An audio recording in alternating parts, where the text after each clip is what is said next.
सोने चांदी के दाम में आज भारी गिरावट दर्ज की गई है। India Boolean and jewellers association के अनुसार 10 ग्राम सोने की कीमत 3,034 रुपये घटकर 1,18,043 आ गई है। इससे पहले इसके दाम 1,21,077 रुपये प्रति 10 ग्राम थे। वहीं चांदी 3,135 रुपये गिरकर 1,41,896 प्रति किलोग्राम हो गई है। कल इसकी कीमत 1,45,031 रुपये प्रति किलोग्राम थी।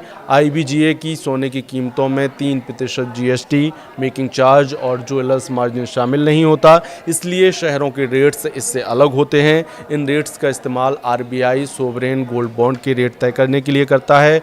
कई बैंक गोल्ड लोन के रेट तय करने के लिए इसे इस्तेमाल करते हैं।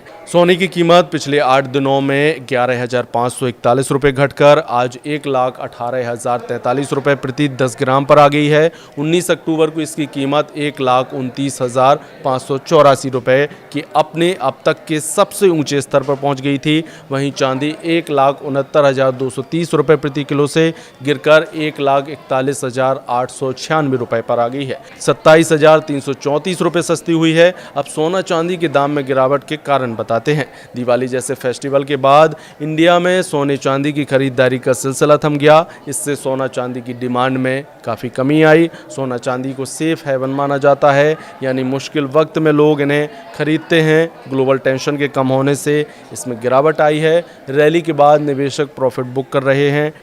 टेक्निकल इंडिकेटर्स जैसे रिलेटिव स्ट्रेंथ इंडेक्स दिखा रहे थे कि कीमतें ओवरबॉट जोन में पहुंच चुकी थीं, इसलिए ट्रेड फॉलोअर्स और डीलर्स ने बिकवाली शुरू कर दी है। लेकिन सवाल तो ये है कि क्या अभी सोने के दाम और गिरेंगे या नहीं। कई एक्सपर्ट दावा कर रहे हैं कि आने वाले समय में सोने और चांदी के दाम और गिरेंगे। इस साल अब तक सोने की कीमत 41,881 रुपये बढ़ी है। 31 दिसंबर 2024 को 10 ग्राम 24 कैरेट सोना 76,162 रुपये का था, जो अब 1,18,043 रुपये हो गया है। चांदी का भाव भी इस दौरान 55,879 रुपये बढ़ गया।